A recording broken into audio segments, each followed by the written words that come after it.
Hello दोस्तों, स्वागत है आपका। थोड़ा सा लेट, लेकिन आज मैं आपको CN06 2024 के बारे में जो ऑफिशियल नोटिफिकेशन जो आता है सेंट्रलाइज्ड एम्प्लॉयमेंट नोटिस, उसमें हम मेन पॉइंट्स जो है उनको पढ़ करके आपको एक बार बताऊंगा। साथ ही साथ इसमें जो पॉइंट्स डिटेल में डिस्कस करने वाले हैं उनके लिए मैंने आपके लिए ऑलरेडी वीडियोस बनाए हुए हैं, तो वो वीडियोस भी कौन कौन से हैं इस वीडियो में आपको बता दूंगा। जो चीज़ें बाकी रहेगी अगले कुछ दिनों में मैं आपके लिए धीरे धीरे वो भी वीडियोस लाता रहूँगा। तो हम क्या क्या डिस्कस करेंगे इस वीडियो में अगर आपको मैं बताऊं तो इसमें इंपॉर्टेंट डेट्स क्या है ये हम अच्छे से एक बार डिस्कस कर लेंगे। वैकेंसीज कितनी है क्या है वो भी थोड़ी सी बात करेंगे। फिर जो एग्जामिनेशन प्रोसेस को लेकर के जो चीज़ें आपको जानना जरूरी है वो भी बात करेंगे।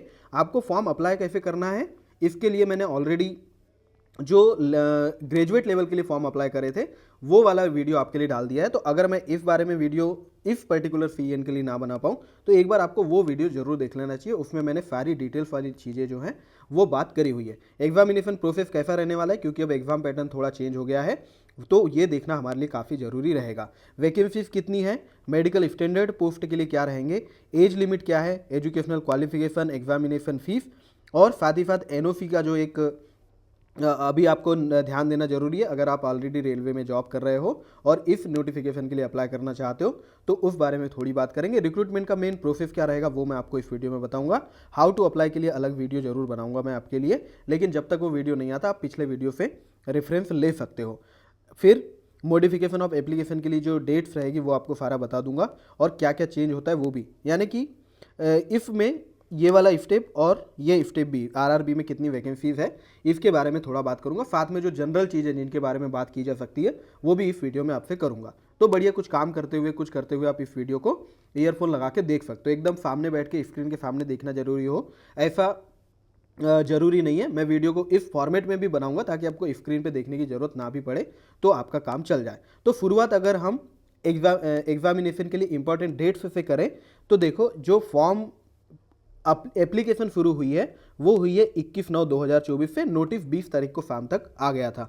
21 सितंबर 2024 से फॉर्म अप्लाई कर सकते हो, जो कि पूरे एक महीने तक का समय है 20 अक्टूबर 2024 के लिए। लेकिन आखिरी के जो 4-5 दिन है उनको आप यहाँ पे काउंट मत करो। अगर लास्ट में रफ हो गया तो फॉर्म अप्लाई करने में थोड़ी दिक्कत होती है, और शुरू के 4-5 दिन को भी आप सिर्फ इंफॉर्मेशन गैदर करने के लिए यूज़ करो। तो बेसिकली बीच के जो 20 दिन है इनमें कहीं पर आप फॉर्म अप्लाई कर देना। अब जो लास्ट डेट रहती है फॉर्म अप्लाई करने की वो यही रहेगी 20/10/2024। लेकिन फॉर्म अगर अप्लाई करके आपने सबमिट कर दिया फॉर्म को, तो फॉर्म सबमिट आप कर पाओगे 20 तारीख तक। 21 तारीख से शुरू होकर फॉर्म सबमिट 20 तारीख तक कर पाओगे। लेकिन किसी वजह से अगर आपका पेमेंट अटका हुआ है या फेल हो गया तो आप फिर से पेमेंट अगर कर रहे हो तो ये सारी चीज़ आप कर पाओगे 21 और 22 तक भी। लेकिन फॉर्म को जो सबमिट बटन फॉर्म के लिए प्रेस हम कर सकते हैं पूरा फॉर्म अप्लाई करके, क्योंकि सबमिट बटन के बाद ही आपको ये पेमेंट पेज खुलता है। तो ये सबमिट बटन आप 20 तारीख में इतने बजे तक, यानी 20 तारीख की पूरी रात बजे तक कभी भी प्रेस कर पाओगे।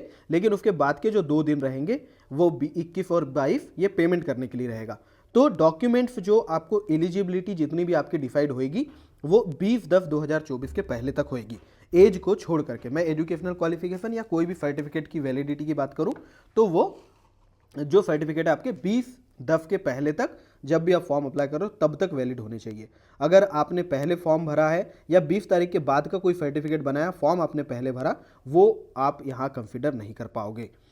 अगर मान लीजिए आपने ये सब डेट निकल गई और फॉर्म में एप्लीकेशन में कोई गलती आपने करी है, किन किन चीज़ों को छोड़ करके, क्रिएट एन अकाउंट के समय जो भी डिटेल्स फिल होती है अगर वो डिटेल्स को छोड़ दो, और जो आरआरबी आपने चूज़ किया है इसको छोड़ दे, तो इसके अलावा कोई भी डिटेल आपकी अगर है तो आप उसको चेंज कर सकते हो। बाकी डिटेल्स में क्या आ जाएगा कि आपने पोस्ट की प्रेफरेंस क्या दिए हो वो भी आ जाएगा, आपने किस कैटेगरी से अप्लाई किए हो वो भी आप चेंज कर सकते हो।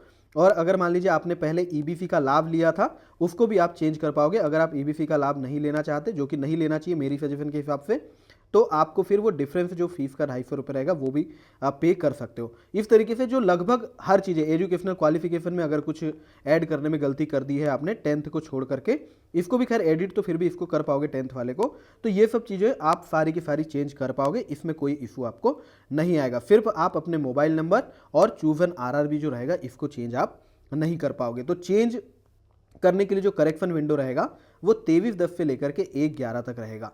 बात क्लियर है? आगे चलें तो जो पोस्ट आपके लिए आई है वो कौन कौन सी पोस्ट आई है? Commercial cum ticket clerk, account clerk cum typist, train clerk और जूनियर क्लर्क कम टाइपिस्ट, ये वैकेंसीज आपके लिए आई है, जिसमें ये जो अकेली वैकेंसी है ये लेवल 3 और कॉमर्शियल डिपार्टमेंट की अकेली वैकेंसी है। अकाउंट्स डिपार्टमेंट की यहाँ पर ये वैकेंसी है और जूनियर क्लर्क ये ऑफिस में, जैसे वैसे ये दोनों जॉब ही ऑफिस में रहती है। ट्रेन क्लर्क के बारे में मुझे बहुत ज़्यादा नहीं पता। ठीक है, अगर आगे देखोगे तो ये आपके वैकेंसीज की डिटेल है जो यहाँ पर दी हुई है। क्वालिफिकेशन आपकी 12th या +2 स्टेज रहेगा और एज आपकी 18 से 33 रहना चाहिए। यहाँ पर जो 3 साल का एज रिलैक्सेशन है ये एक्स्ट्रा दिया गया है, यानी कि ये जो 33 लिखा है ना, इसमें ये 3 साल इंक्लूड है। अदरवाइज अगर आप देखो इसके पहले का आरआरबी एनटीपीसी और इसके बाद जो भी आरआरबी एनटीपीसी आएगी उसमें अंडर ग्रेजुएट लेवल जिसकी की ये वैकेंसी है उसमें एज जो रहेगी वो 18 से 30 रहने वाली है। लेकिन अगर आप यहाँ देखो तो 3 ईयर का एज रिलैक्सेशन आपको दिया गया सिर्फ इसीलिए कोविड-19 पेंडेमिक के कारण। ठीक है, कोविड-19 पेंडेमिक की वजह से नोटिफिकेशन नहीं आ पाया नया, तो काफ़ी लोग ओवर एज हो गए, तो उसको ध्यान में रखते हुए यहाँ पर 3 साल का रिलैक्सेशन दिया गया। तो नॉर्मली जो डेट्स आपकी रहती फॉर्म अप्लाई करने के लिए ये वो अभी ये इसको नहीं देखना है, आपको ये सारा देखना रहेगा। तो जो डेट रहेगी वो आगे मैं आपको दिखाऊंगा। वैकेंसी कितनी है इस बारे में अगर बात करें तो कॉमर्शियल कम टिकट क्लर्क जो कि लेवल 3 की वैकेंसी है, इसमें जो बेसिक पे होता है वो 21,700 होता है। मैं धीरे धीरे आपको बाकी डिटेल्स जो रहती है वो बताऊंगा, सैलरी वगैरह निकाल करके आपको दिखाऊंगा। मेडिकल स्टैंडर्ड इसमें B2 रहेगा और जो टोटल वैकेंसी इसकी आई है 2022 आई है। और अकाउंट्स क्लर्क कम टाइपिस्ट की आप देखो लेवल 2 की पोस्ट है, 19,200 इसमें बेसिक होता है। थोड़ा सा अगर मैं आपको बताऊं तो डीए जो अभी 50% चल रहा है वो इसी बेसिक पे डिसाइड होता है, और भी सारी चीज़ें जैसे आपको HRA मिलता है हाउस रेंट अलाउंस वो भी इसी बेसिक पे डिसाइड होता है। अगर आपको नाइट ड्यूटी अलाउंस मिलता है तो उसमें भी बेसिक पे का रोल रहता है। साथ ही साथ और भी अगर कुछ अलाउंसेस एक्स्ट्रा वाले मिलने रहते हैं उनमें काफ़ी सारों में बेसिक पे से ही सारी चीज़ें जो होती है आपकी डिसाइड होती है, कुछ सर्टेन अलाउंसेस को छोड़ करके। तो ये सब पे अभी डिटेल में नहीं भी जाएंगे तो काम चल जाएगा। ठीक है, उसके बाद जूनियर क्लर्क कम टाइपिस्ट की पोस्ट रहेगी। ये जो दोनों वैकेंसी थी अकाउंट क्लर्क कम टाइपिस्ट और जूनियर क्लर्क कम टाइपिस्ट, इसका मेडिकल स्टैंडर्ड C2 रहेगा। साथ ही ट्रेन क्लर्क जो है इनका मेडिकल स्टैंडर्ड A3 है। अब ये मेडिकल स्टैंडर्ड क्या क्या है, इसके लिए आपको अगर जो वीडियो दिख रहा है इसको मैं वीडियो को लिंक अभी आपको डिस्क्रिप्शन में मिल जाएगा, और एक बार सजेस्ट करूंगा कि चैनल को विजिट करोगे तो ये वीडियो आपको मिलेगा। ये वीडियो अगर आप देखोगे तो बेसिक जो जानकारी आपको चाहिए यहाँ पर ये आपको मिल जाएगी। आगे बढ़ेंगे तो यहाँ पर साफ साफ लिखा हुआ है कि अगर जो लोग 20/10/2024 के पहले तक एजुकेशनल क्वालिफिकेशन नहीं पा रहे हो वो इसमें अप्लाई करने के लिए एलिजिबल नहीं रहोगे। एजुकेशनल क्वालिफिकेशन को लेकर के मैंने इसके जस्ट पहले ही वीडियो अपलोड किया है, वो वीडियो आपको देखना बहुत काम का रहेगा। उसमें मैंने सारे इंसाइट्स दिए हैं जो मेरी समझ के हिसाब से बनते थे। ठीक है, आगे बढ़ेंगे तो यहाँ पर एग्जामिनेशन प्रोसेस रिलेटेड काफ़ी सारी चीज़ें। अब यहाँ पर जो देखना है आपको स्टेजेस ऑफ एग्जामिनेशन, इसके बारे में थोड़ी बात करते हैं। तो देखो 2 स्टेज का कंप्यूटर टेस्ट होएगा, इसको CBT बोलेंगे। आगे जहाँ भी बात करेंगे हम CBT लिखेंगे, तो ये CBT का मतलब क्या होता है, कंप्यूटर बेस्ड टेस्ट। उसके बाद computer based typing skill test, इसको TFT या फिर CBTFT बोलते हैं, computer based typing skill test. तो जहाँ भी आगे हम ये बात करेंगे उसका मतलब ये रहेगा computer based typing skill test किस किस पोस्ट के लिए होता है वो सारी चीज़ें आपको बताता हूँ। ये लिखा हुआ है टाइपिंग स्किल टेस्ट जो रहेगा वो अकाउंट्स क्लर्क कम टाइपिस्ट की पोस्ट और जूनियर क्लर्क कम टाइपिस्ट की पोस्ट के लिए रहेगा। साथ में there will be document verification and medical examination, इसके बाद ये भी रहेगा। For commercial cum ticket clerk and train clerk there will be 2 stage CBT followed by document verification and medical examination. यानी कि ये जो पोस्ट है आपके लिए इसके लिए टाइपिंग स्किल टेस्ट नहीं रहेगा, यानी कि जो टोटल 4 वैकेंसी इनमें से 2 के लिए टाइपिंग टेस्ट रहेगा और 2 के लिए नहीं रहेगा। कौन सी 2 वैकेंसी जिसके लिए नहीं रहेगा वो है कॉमर्शियल कम टिकट क्लर्क जिसको हम CCTC आगे बोलेंगे, और जो अगली वैकेंसी ट्रेन क्लर्क की है इसके लिए भी टाइपिंग टेस्ट नहीं होगा। बात क्लियर है? आगे बढ़ते हैं। जो थोड़ी एक और चीज़ थोड़ी सी चेंज हुई है, पिछली बार जो हुआ था 20 गुना कैंडिडेट को बुलाया गया था, कब, CBT 2 देने के लिए। यानी पहले CBT 1 होगा जो क्वालिफाइंग इन नेचर रहता है, इसके बाद होता है CBT 2 जिस पे मेरिट बनती है। CBT 2 के मार्क्स के आधार पे मेरिट बनती है। तो CBT 1 को कितने लोग क्वालिफाई करते थे पहले कि एक वैकेंसी अगर है तो 20 लोग को CBT 2 देने का मौका मिलता था।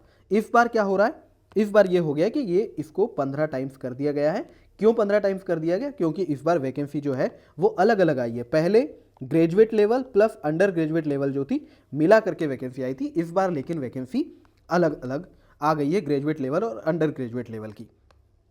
उसके बाद जब CBT 2 है उसमें 8 गुना लोगों को क्वालिफाई किया जाएगा टाइपिंग टेस्ट देने के लिए। बात क्लियर है? जो भी लोग टाइपिंग टेस्ट वाली पोस्ट के लिए अप्लाई करोगे, प्रेफरेंस में डालोगे, वो डालना ही चाहिए। कोई अगर 1% भी आपके दिमाग में डाउट है कि वो पोस्ट आप नहीं प्रेफरेंस में डालने वाले हो तो ऐसा मत करो, उसको आप बिल्कुल प्रेफरेंस में डालो। तो 8 गुना लोग उसके लिए भी क्वालिफाई करेंगे। कुछ लोगों को इससे एग्जाम्पशन भी मिलेगा। किन लोगों को मिलेगा ये सब आप नोटिफिकेशन पढ़ के समझ जाओगे। बाकी मैंने टाइपिंग टेस्ट के लिए भी आपके लिए वीडियो बनाया हुआ है जिसमें सारे इंसाइट्स टाइपिंग टेस्ट को लेकर के दिए हैं। कुछ दिन बाद एक वीडियो आपके लिए टाइपिंग का भी बनाऊंगा। अभी आपको टाइपिंग के बारे में सोचने की कोई भी ज़रूरत नहीं है, आज नहीं तो कल आप सीख ही जाओगे। वैसे भी टाइपिंग किसी एक लैंग्वेज में करनी होती है, या तो इंग्लिश में या फिर हिंदी लैंग्वेज में।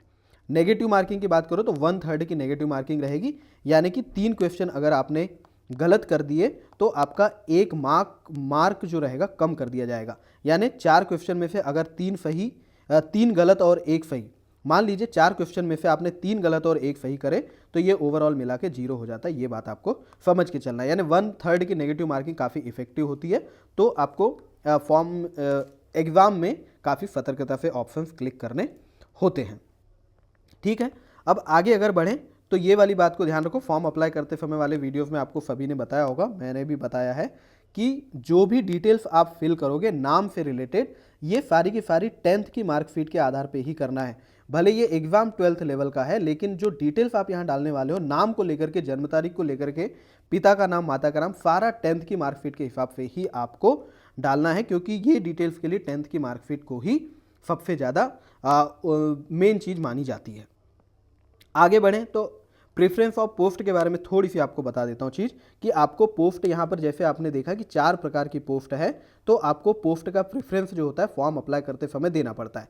फॉर्म को जब आप एडिट करोगे तब ये चीज़ को चेंज कर पाओगे, लेकिन एडिट का चार्ज भी 250 रुपये है, आगे आपको दिखाऊंगा। तो एडिट करने का ऑप्शन मिलता है। इसीलिए अभी क्या करो आप, ये मत सोचो कि आप बिल्कुल कुछ भी प्रेफरेंस डाल दो, आराम से रिसर्च कर लो, आराम से मन बना लो, उसके बाद आप प्रेफरेंस अपनी दे देना। प्रेफरेंस में जिस पोस्ट को आप छोड़ दोगे उस पोस्ट पे आपको कंसिडर नहीं किया जाएगा, इस बात का ध्यान रखना। अगर आप SC/ST कैंडिडेट हो तो फॉर्म अप्लाई करते समय आपको SC/ST सर्टिफिकेट की PDF फाइल अपलोड करने के लिए बोला जाएगा, जिसकी 500 KB का साइज आप रख सकते हो, 500 KB या उससे कम का।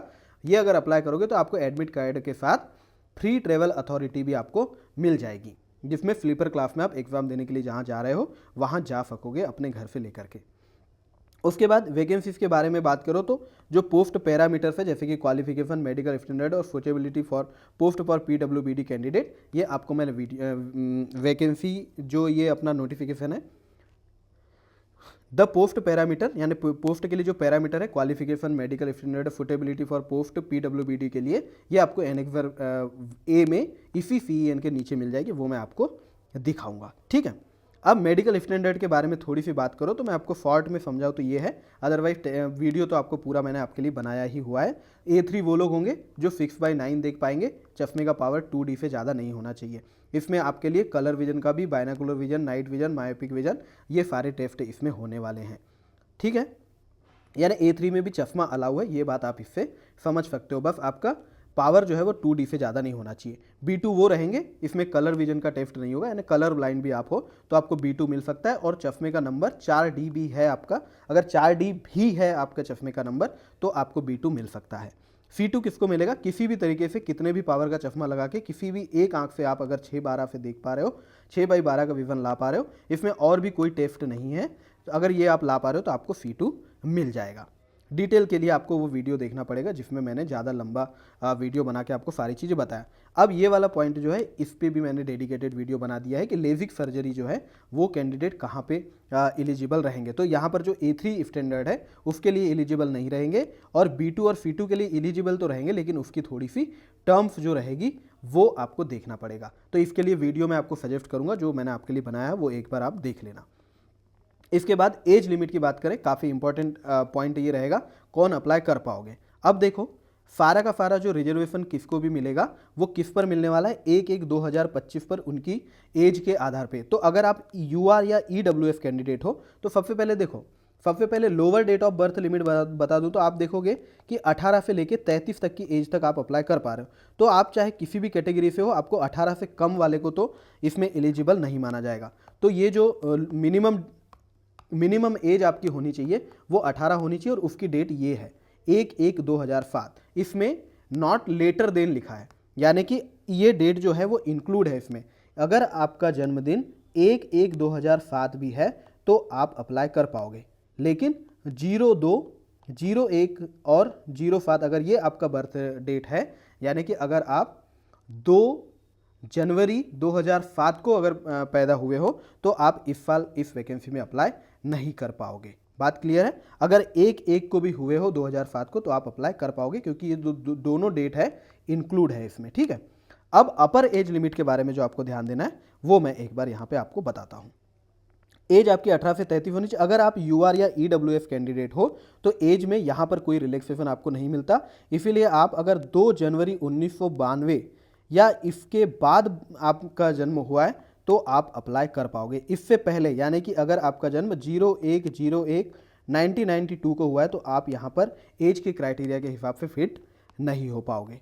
अब अगर आप मान लीजिए ओबीसी नॉन क्रीमी लेयर में आते हो तो आपको यहाँ पर 3 साल का एज रिलैक्सेशन मिल जाता है, जो क्या हो जाता है 2 जनवरी 1989। अगर आप 1 जनवरी 1989 को हुए हो पैदा और आप अगर ओबीसी नॉन क्रीमी लेयर भी हो तो भी आप यहाँ पे अप्लाई नहीं कर पाओगे, या तो इस डेट पे आपका बर्थ हुआ हो या इसके बाद हुआ हो।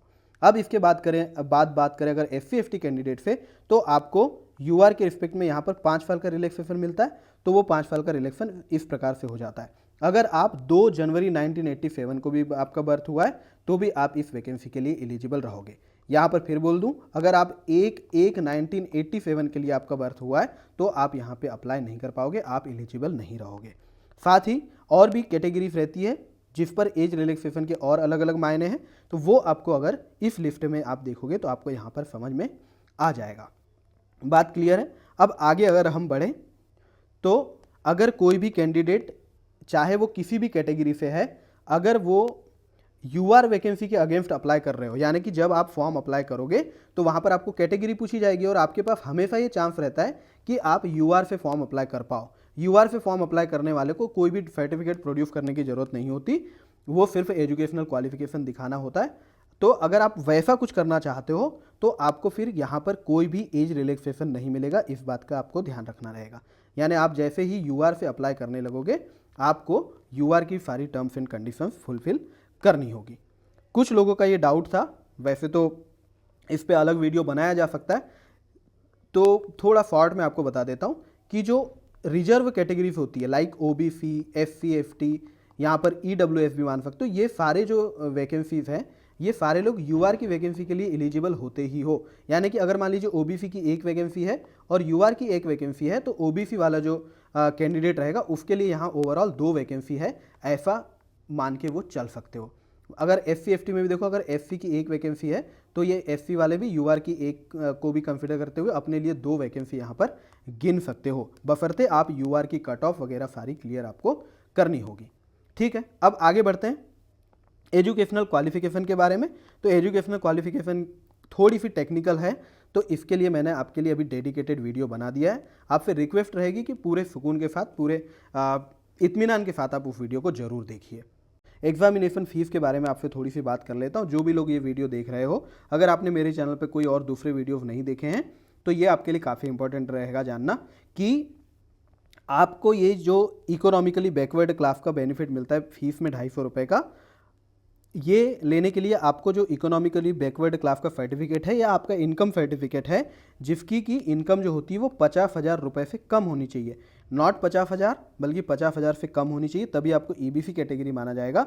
ईबीसी कैटेगरी का जो फंक्शन है वो सिर्फ और सिर्फ एग्जामिनेशन फीस में रिलैक्सेशन के लिए है, तो आपको इसका फ़ायदा नहीं लेना चाहिए, क्योंकि एक सर्टिफिकेट प्रोड्यूस करने से अच्छा है कि आप ये फ़ायदा ना लो। क्योंकि टेक्निकल चीज़ आपको आगे की बताऊं तो वो ये है कि आप जो भी फॉर्म अप्लाई कर रहे हो उसमें आपको 400 रुपये का रिफंड मिल जाएगा जैसे ही आप CBT 1 का एग्ज़ाम दे दोगे, और यहाँ पर पूरे के पूरे 250 रुपये आपके रिफंड होने वाले। तो अगर आप ऐसे देखो तो 150 रुपये की बात पड़ती है।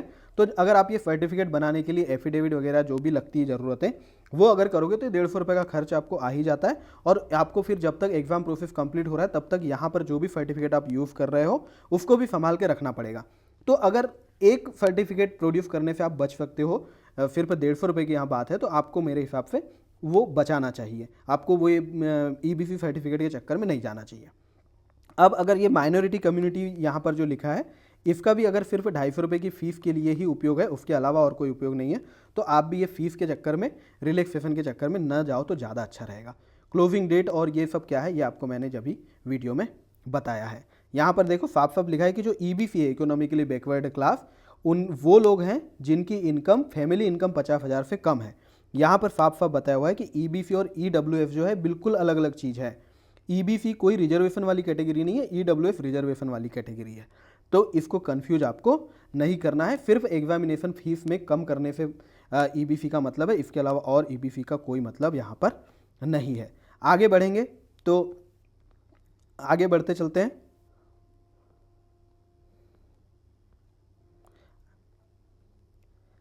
आगे बढ़ेंगे तो यहाँ पर आपके लिए ये सारी चीज़ें लिखी हुई कि रिजर्वेशन किस प्रकार से काम करेगा, और यहाँ पर लिखा है कि EWF क्या होते हैं, उनके बारे में यहाँ सारी डिटेल्स लिखी हुई है।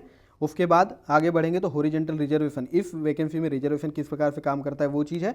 एक्स सर्विसमैन की डेफिनेशन यहाँ पर दी है कि कौन एक्स सर्विसमैन कहलाएगा और उनको क्या क्या डॉक्यूमेंट्स की जरूरत पड़ेगी, वो सारा इस नोटिफिकेशन में लिखा है। मैं आपको हमेशा सजेस्ट करता हूँ कि नोटिफिकेशन आपको जरूर ही पढ़ना चाहिए। PWBD कैंडिडेट कौन होंगे, यानी कि जिसको हम PWBD कैंडिडेट किसको बोलते हैं, पर्सन विद बेंचमार्क डिसेबिलिटी। तो क्या होता है ये, इस कैंडिडेट को क्या क्या चीज़ें अलाउ है और क्या क्या सर्टिफिकेट लगेंगे, वो सारा का सारा यहाँ पर इसमें आप पढ़ सकते हो 11 पॉइंट में। स्पेसिफिक डिसेबिलिटीज़ है उनकी सारी डेफिनेशन यहाँ पर लिखी हुई है। आगे बढ़ते हैं।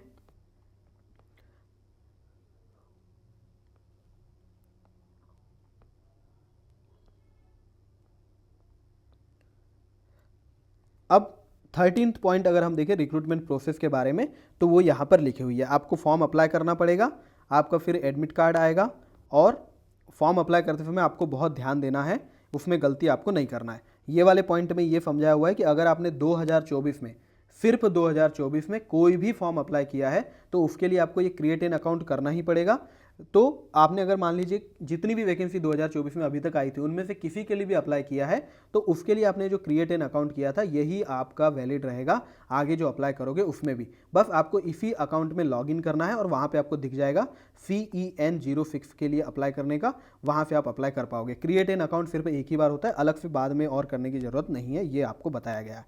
13.1 में लिखा हुआ है कि जो आपका first stage computer based test रहेगा, ये इस CEN में जितनी भी वैकेंसी दी गई है उनके लिए कॉमन रहेगा। तो उसका स्कीम क्या रहेगा वो यहाँ पर लिखा हुआ है। आप अगर देखोगे तो 90 मिनट का एग्जाम है, टोटल 100 क्वेश्चन आने वाले हैं।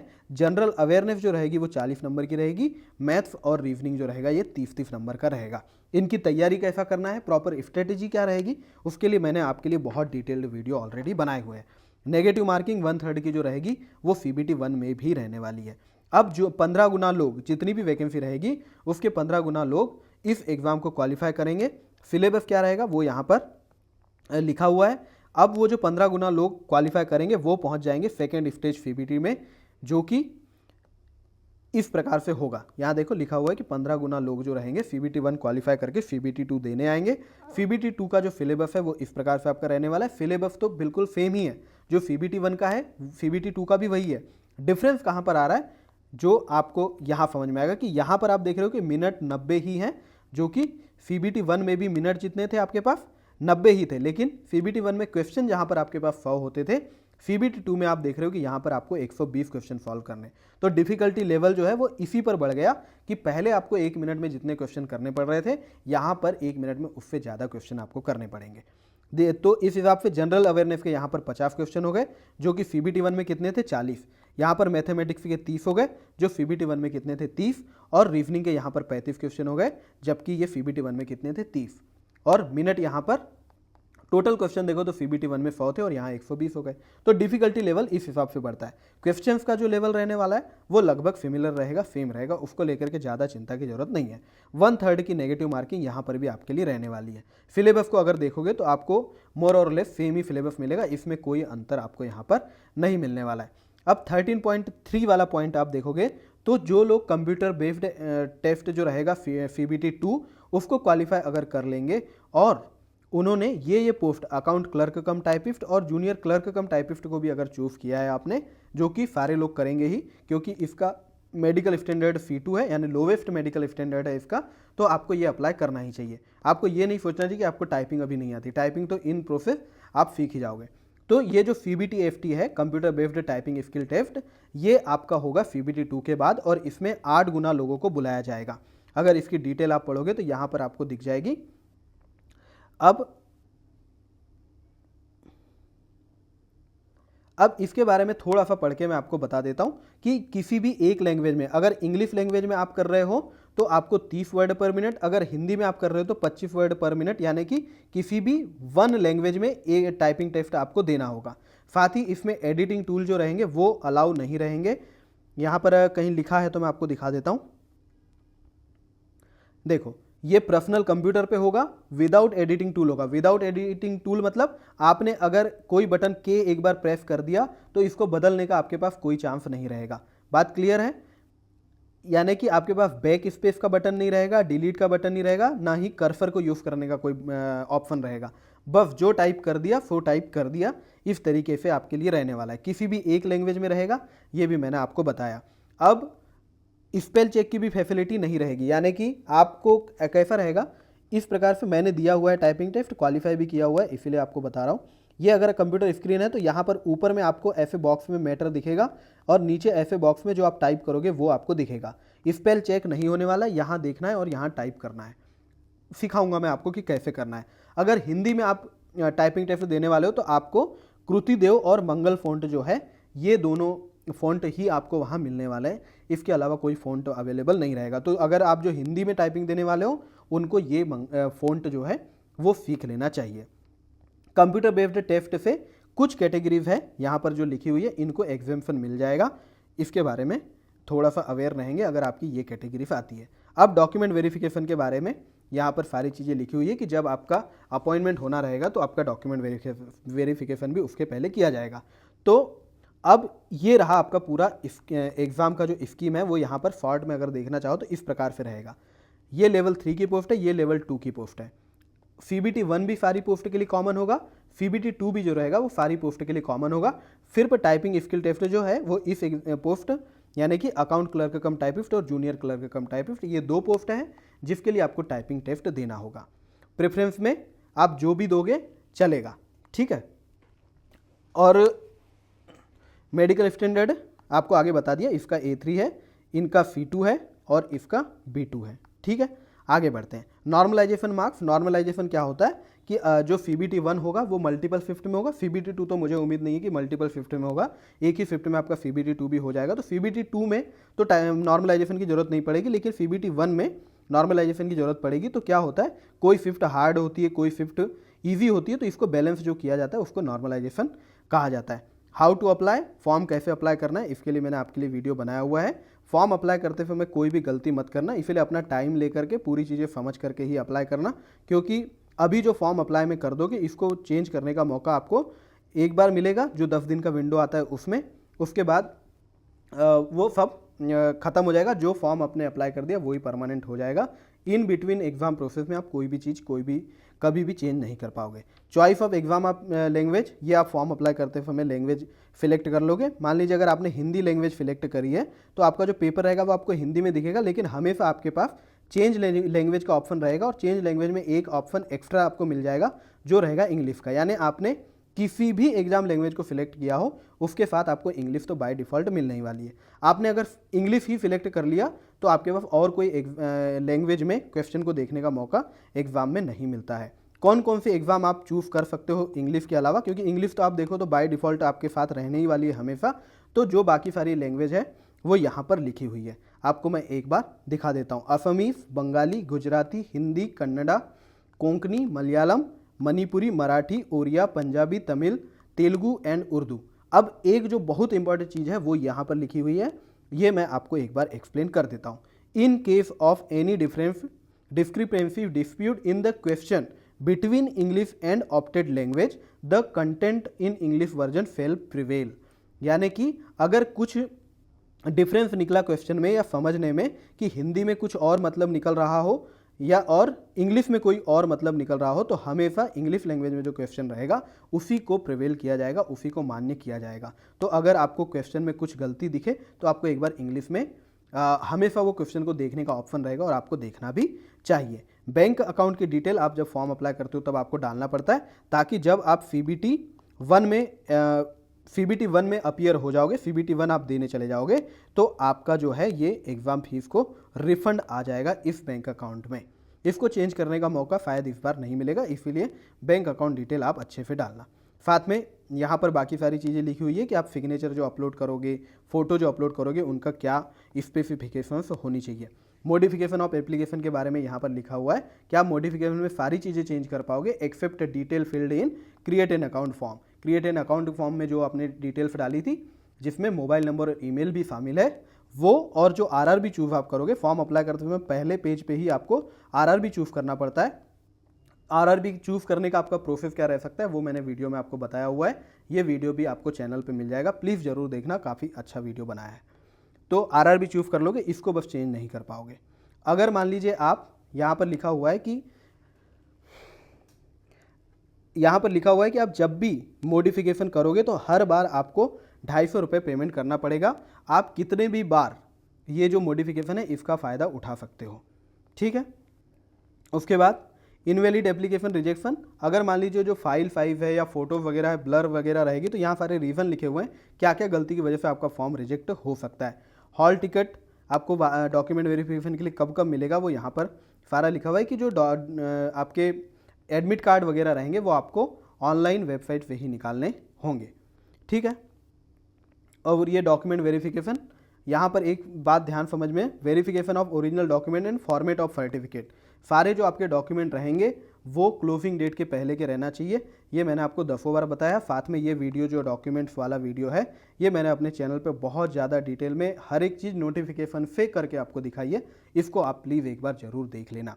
साथ ही साथ आगे बढ़ते चलें तो जब डॉक्यूमेंट वेरिफिकेशन होता है तो इतने सारे डॉक्यूमेंट हैं जो इनमें से लागू होता है आपके ऊपर, आपको वो प्रोड्यूस करना पड़ता है। इनके जो सारे फॉर्मेट्स हैं, क्योंकि आप अगर यहाँ ऊपर देखोगे ध्यान से तो वेरिफिकेशन आपके सिर्फ डॉक्यूमेंट का नहीं बल्कि फॉर्मेट ऑफ सर्टिफिकेट जो रहेगा उसका भी होगा ना, डॉक्यूमेंट का फॉर्मेट क्या है उसका भी वेरिफिकेशन होता है। ऐसा क्यों होता है ये सारी चीज़ें मैंने आपको एक्सप्लेन करी कि फॉर्मेट को इतना महत्व क्यों दिया गया। तो इसमें से जो भी डॉक्यूमेंट आपके ऊपर अप्लाई होते हैं वो आपको प्रोड्यूस करने पड़ेंगे, ठीक है। इसके बाद ये सारी वेबसाइट्स है और फ़ोन नंबर है RRB के, जो अगर कुछ डाउट है तो आप इन RRB पे फ़ोन करके अपने डाउट क्लियर करवा सकते हो। साथ ही ये सारे फॉर्मेट हैं जो आपको CEN में नीचे मिल जाएंगे, इससे आप अपने सर्टिफिकेट के फॉर्मेट्स को मैच कर सकते हो। इनमें जो डिटेल्स है अगर वहाँ भी आपको मिल रही है तो आपके सर्टिफिकेट सही है। ये सारे फॉर्मेट जो है एलिजिबल रहेंगे आपके लिए। ये मोर और लेस आप कह सकते हो कि सेंट्रल फॉर्मेट ही है, कोई रेलवे का अलग से फॉर्मेट नहीं होता कि रेलवे फॉर्मेट, ये सारा फॉर्मेट जो है सेंट्रल फॉर्मेट ही लगभग होता है। तो आपके सारे सर्टिफिकेट सेंट्रल फॉर्मेट में होना चाहिए। जिस भी सर्टिफिकेट के बारे में यहाँ पर मेंशन किया गया है उसका फॉर्मेट आपको नोटिफिकेशन में नीचे मिलता जाता है, हर एक सर्टिफिकेट का फॉर्मेट आपको दिया हुआ है।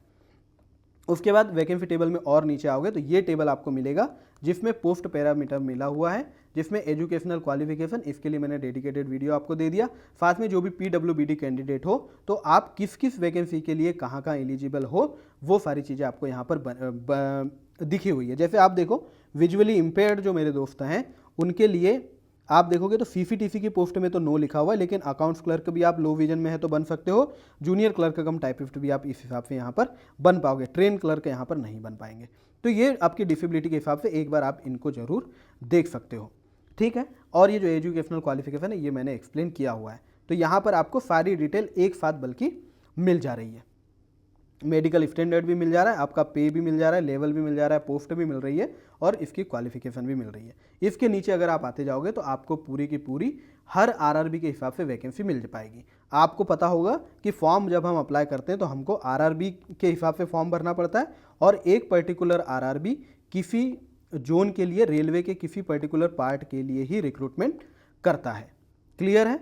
आपका आरआरबी चूजिंग का एग्जाम सेंटर से कोई रिलेशन नहीं है, इस बात को भी ध्यान रखना। एग्जाम सेंटर आपको आपके परमानेंट एड्रेस के पास ही दिया जाएगा, क्योंकि फॉर्म अप्लाई करते समय कहीं पर भी एग्जाम सेंटर आपको क्या चाहिए ये प्रेफरेंस नहीं पूछी गई है। उम्मीद है ज़्यादा से ज़्यादा जरूरी पॉइंट्स मैंने कवर कर लिए हैं और आप बिल्कुल निश्चिंत रहे। अगर आप मेरे चैनल पर जाके विजिट एक बार कर लेते हो, आपको इतने सारे वीडियोस मिलेंगे, इतनी ज़्यादा ज़रूरी जानकारी आपको मिलेगी कि आपके दिमाग में डाउट बचने की गुंजाइश लगभग ख़त्म हो जाएगी। और लगातार मैं आपको वीडियोस डेली प्रोवाइड करता ही रहूँगा। Thank you very much, all the best.